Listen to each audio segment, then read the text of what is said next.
Hello students, good morning and welcome back. In last video I have explained you about the modern periodic table and how the elements were arranged or placed in the modern periodic table. Okay, and today we are going to see about the trends in the modern periodic table. Last इसमें हमने देखा था कि elements को कैसे arrange किया गया है मॉडर्न पीरियोडिक टेबल में, और सेकेंडली इसमें हमने ये भी देखा था कि जो मेंडलीव के पीरियोडिक टेबल में जो लिमिटेशंस थे, जो उसके ड्रॉबैक्स थे, उसको कैसे इसमें हटाया गया. ओके, तो let's see what are the trends in the modern periodic table. Okay, the first trend is of valency and valency can be determined by the number of electrons in the outermost shell. Okay, यहाँ पर आप देख सकते हो कि किसी भी element atom का या फिर किसी भी इसका एटम का आप वैलेंसी कैसे पता कर सकते हो कि उसके एटम में आउटरमोस्ट शेल में कितने इलेक्ट्रॉन्स प्रेजेंट है. ठीक है, so this is all about valency. The second trend is of atomic size. Atom की साइज कैसे होती है, ओके, आप कैसे डिटरमाइन कर सकते हो. तो the size of atom can be refer, okay, atomic size can be refer as the radius of atom. मतलब किसी एटम का, suppose this is a circular atom, जैसे हमने स्टार्टिंग से पढ़ा है कि the atom is in sphere shape और बॉल शेप. ठीक है, तो obviously it may be having और it may be having the radius. Okay, so radius आप सेंटर से लोगे half of the from the centre. Okay, full length आप अगर देखोगे तो वो डायमीटर होगा, half of the diameter is called as a radius. तो आप ये देख सकते हो सेंटर से लेकर, अगर रेडियस की बात करें तो सेंटर से लेकर जो वन कॉर्नर तक है, ये आउटर मोस्ट शेल के जो साइज तक का, उसको आप रेडियस कहोगे. और यहाँ हाइड्रोजन का रेडियस दिया गया है, it is 37 pm, that is a picometre, and 1 pm is equals to 10 raised to minus 12. Okay, 10 का माइनस 12 पावर में मीटर का ये उसका रेडियस होता है. तो होप सो आपको ये भी क्लियर हो गया होगा एटॉमिक साइज का. एंड आप एक चीज और देखोगे कि व्हाइल मूविंग, ठीक है, एटॉमिक साइज और atomic radius will decrease from left to right. अगर आप जैसे जैसे पीरियोडिक टेबल में लेफ्ट टू राइट जाओगे, ओके, उसका क्या होगा, एटॉमिक साइज रेडियस जो है रिड्यूस होते जाएगा, कम होते जाएगा, ये छोटा होते जाएगा. ओके, क्यों, why it will be reduce, because the number of nuclear charges.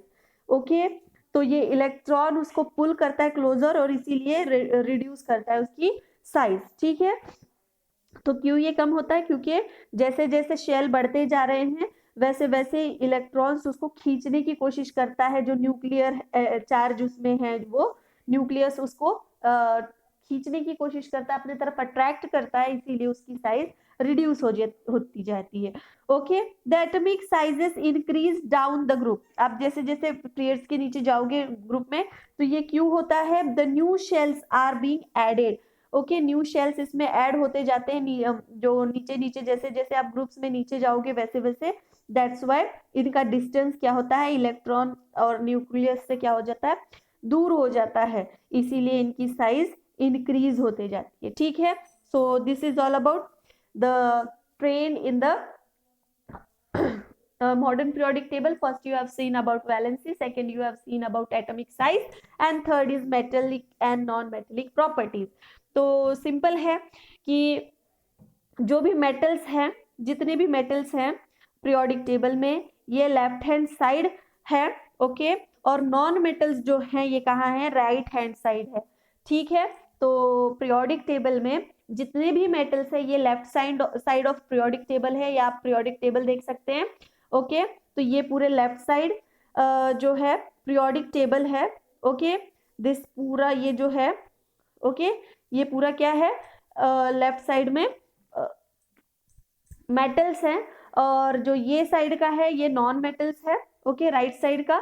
और ये जो पिंक कलर आप देख रहे हो, the zigzag line, it is okay, it is non metal as well as metal, जिसको आप मेटलॉइड कह सकते हो.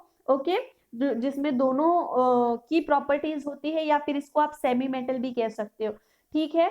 तो इससे ये क्या करता है, it separates the metal from the non metallic group, ठीक है। तो होप सो आपको ये सारी चीजें समझ में आ रही हैं। So now the effectiveness of the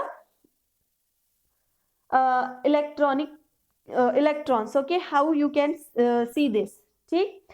तो आपने देखो थर्ड चैप्टर में पढ़ा था कि metal tends to lose electron while forming bonds, that is they are electropositive in nature. Metals का हमने देखा था कि वो क्या करते हैं, इलेक्ट्रॉन्स को लूज करते हैं। तो जो इलेक्ट्रॉन्स गिवर हैं ये लोग, ठीक है, इसीलिए इनके ऊपर क्या आ जाता है, पॉजिटिव चार्ज आ जाता है, और जो उसको एक्सेप्ट करता है उस पर निगेटिव चार्ज आता है, ओके। सो यहाँ पे अब देखो कि the effective nuclear charge acting on the valence shell electrons increase across a period. The tendency to lose electron will decrease down the group. Okay, the effective nuclear charge experienced by valency. आप जैसे जैसे group में नीचे जाते जाओगे वैसे वैसे क्या होगा, इसके चार्जेस कम होते जाएंगे, क्योंकि ये लोग शेयरिंग करना कम करते जाएंगे। Okay, so this is all about the trends in the modern periodic table. इसमें देखो अभी ये क्यों कम होते जा रहा है, because the outer most electrons are farther away from the nucleus, इसीलिए इनका जो ये है चार्जेस जो है ये कम होते जा रहा है, ठीक है। द इफेक्टिवनेस इसका क्यों कम है, क्योंकि इसका जो इलेक्ट्रॉन्स डिक्रीजिंग होता है, और ये लोग न्यूक्लियस से दूर होने लगते हैं, इसीलिए, ओके। और इसीलिए वो लोग क्या करते हैं, इनके पास मतलब पावर नहीं रहता है न्यूक्लियस का। देखो आपका पास अगर सपोज मैग्नेट है, या फिर किसी भी टॉर्च की लाइट एक लिमिट तक जाती है, उसके बाद उसकी लाइट थोड़ी सी डीम हो जाती है। इन सेम मैनर न्यूक्लियस का काम क्या है, इलेक्ट्रॉन्स को बाइंड करके रखने का। तो ये कब कहाँ तक होगा, जब तक वो उसके रेंज में रहेगा। एक बार उसके रेंज से चला जाएगा तो वो उनके रेंज से बाहर होने की वजह से इजीली बाहर जा सकता है। सो दैट्स वाई यहाँ पर उनकी लूजिंग कैपेसिटी, मतलब इलेक्ट्रॉन्स को देने की कैपेसिटी ज्यादा बढ़ जाती है rather than keeping it up. Okay, so hope so आपको ये सारी चीजें समझ में आ गई हैं। अगर आपको कोई डाउट होगा तो आप मुझे मैसेज कर सकते हैं। So for today it's all right, thank you, have a nice day. I am sending question answers, please complete it. Okay, thank you.